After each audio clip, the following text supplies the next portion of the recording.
Hello mga great, magandang hapon po sa inyo lahat. Ngayon po ay September 18, 2023. Dito po tayo sa ating talungan, no? Yun, hanggang doon, talungan po yan.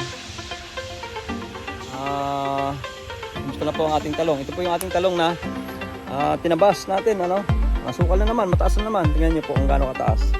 Pupunta ako din ha. Bagay ako yung mababa lang eh. Pero tingnan nyo po yung talong na naman ngayon. Ayan na. Ganyan na naman po kataas ang talong. Ganito po siya aggressive kapag pure organic fertilization ang gamit natin. Ito po yung kanyang fertilizer na kapag lagyan na tayo ng organic. Ito ko sa inyo. So yan po yung mga nakakulapol na yun sa may puno na yun. Organic fertilizer po yan. Yan po yung Everlast Organic Fertilizer. At yan po magiging dahilan kung bakit nadami na naman po ang bunga niyan.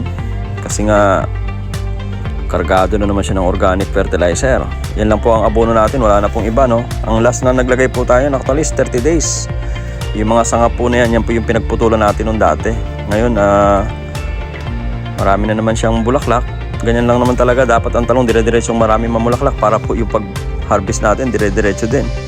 Kasi pag tumigil po ng pamumulaklak yan, ako tigil din ang harvest natin. So yung organic fertilizer po, huling lagay natin yan is sa 30 days pa lang yung talong natin. So ngayon ang talong po natin is nasa 6 months na po yan bago po tayo nagulit po ngayon ng paglalagay ng organic fertilizer.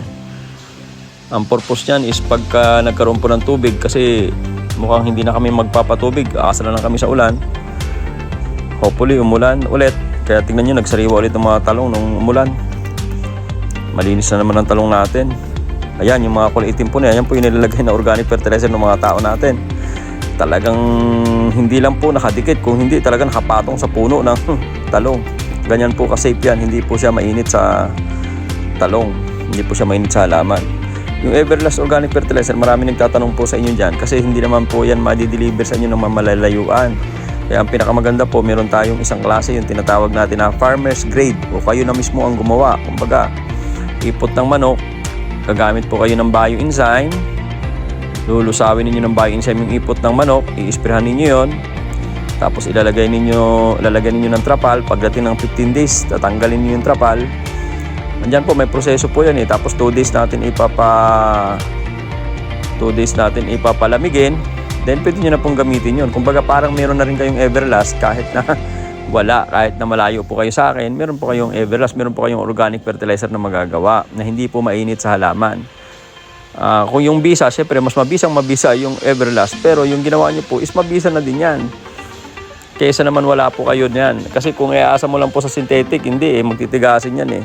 So kung kayo po ay gusto nyo ng magandang pamumunga at hindi po magastos, may maglalagay ka ng abono. Just imagine, 30 days, no? 30 days pa lang yung huling lagay ko. Ngayon po is nasa 6 months na.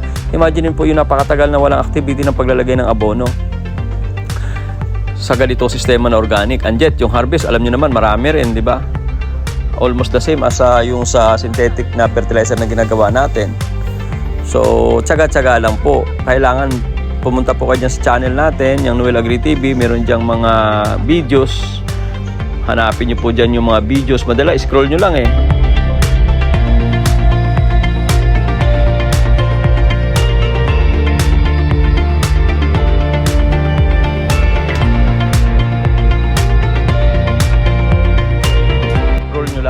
Punta nyo lang doon sa video, tapos mahahanap nyo na po dyan. So masusundan nyo na po agad. Mas madali po yung trabaho ninyo. Inihahain po talaga sa inyo yan para sa kapakinabangan po ng farmers. So sana po in that way, sa maliit na paraan nakakatulong tayo para maging mapagaan yung paggagawa ninyo sa bukid at makatulong po sa inyo, malumaki ang kita, lumit ang gastos. So doon sa mga nagtatanong, no, dire-diretso po ang pag-harvest natin ngayon. Hanggat may bunga, ay dire-diretso po ang harvest natin every 4 days. Maganda po ang presyo ng talong ngayon. Pero ang tanong, kailan ka mag-araraton ulit? So ito po, more or less, pagdating po ng 7.5 months, magraraton na po ulit tayo nito. Hindi na po ito aabot ng 8 months o ng 2 buwan after na tabas. Kasi nga, mabilis pong lumaki ang talong eh. So abangan po natin. Ang importante kasi nito, kumita tayo rito habang nasa kabungahan po yung talong. Habang nirarato natin, bumabata yung talong at tumitibay yung talong, Kasi po, kargado na naman siya ng organic fertilizer na Everlast. Importante kasi ito, nakapag-spray tayo ng bioenzyme ng panahon na siya ay piniprepare natin. So, tingnan nyo lang po yung mga video po dyan. Tapos, kung gusto nyo po magtanong, pwede po kayong tumawag. Or mag-text muna kayo, no? Kasi minsan wala akong signal. 0927-2728281. So, yun po yung ating vlog for today. September 18, 2023. Thank you very much mga Agrit. Laging tatandaan sa ating munting channel, Well Agri TV. Farmers ang bida!